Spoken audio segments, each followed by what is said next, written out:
Welcome back to the SDLT compilation, and today I want to cover uninhabitable properties. I've been asked quite a few questions about it. Determining what qualifies as an uninhabitable property in the UK involves navigating through a set of regulations laid out by the government and HMRC concerning stamp duty land tax. The criteria for deeming a property uninhabitable based on a lack of essential living functionalities such as, let's say, a kitchen, bathroom, running water or heating.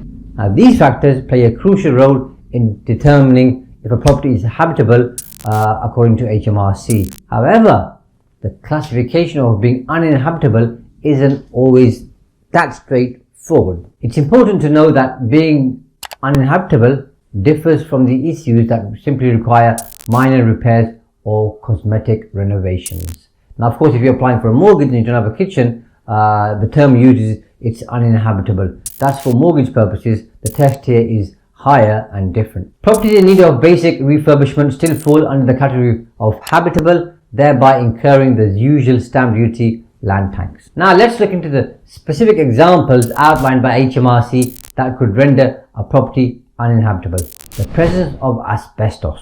Buildings containing asbestos, non-standard roofs, structures with roofs that don't adhere to the current standard building practices, lack of running water, properties without access to running water, damp or mold, instances of dampness or mold that pose health risks, weatherproofing, properties not adequately protected against elements like wind and rain, failure to meet building regulations, for instance, lacking suitable railings for stairs, the presence of lead. This includes lead in water pipes or paints. Understanding whether stamp duty applies to an uninhabitable property is essential, as it could lead to substantial SDLT savings. Homeowners or property landlords purchasing a second or additional property typically face an additional 3% surcharge on top of the standard stamp duty land tax. However, exemptions exist for properties considered unsuitable for a dwelling or a dwelling house. The distinction between a derelict property and one in need of repair is pivotal here, as only the former qualifies for the relief on SDLT. So you don't pay residential rates, you pay non-residential rates, and therefore you're not paying the 3% SDLT I've just talked about. In essence, purchasing an uninhabitable property absolves the buyer from paying SDLT beyond the additional 3%, and the rates are different for non-residential versus residential, so there could be a significant saving depending on the value of the property you're buying. The absence of fundamental amenities like heating or water, or the need for asbestos removal, signifies a property's unsuitability for residential purposes. Moreover, individuals who have overpaid SDLT, possibly due to miscalculations, are entitled to claim stamp duty land tax back from HMRC within a defined period. This refund process needs to be done properly and comprehensively. So if you think you qualify, speak to a tax accountant who specializes in SDLT or an SDLT specialist, and they can take care of that for you. The possibility of obtaining a mortgage for a derelict property has gained quite a bit of attention, especially after the P&B Limited against Revenue and Customs Commissioner's 2019 case.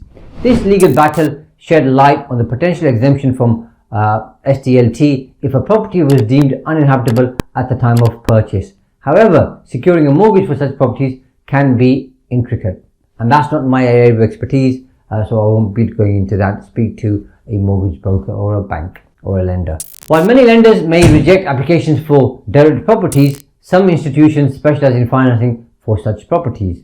Opting for the right lender often involves thorough research and understanding their specific criteria for financing uninhabitable properties, and a good broker can help you do that. As you can see, it's important to understand the rules so you know whether they apply to you, or at least it's important to have an awareness that something may apply to you, so you can ask an expert. You don't need to sit there and learn all the rules. You just need to think, property got asbestos. Shaz mentioned some SDLT savings. Let me see if they apply. So on, so forth. And there are different time limits for claiming SDLT. Better if you can do it up front, but if you're not aware of it, or you see this video later, or read an article somewhere else later, then you want to contact your advisor very, very quickly. Depending on the circumstances, you can file an amended return within the first year. If not, then you've got a further 3 years, but that can be complex and can reduce the chances depending on what the actual issue is. So in the first 12 months, it's simpler because you just file an amended SDLT return.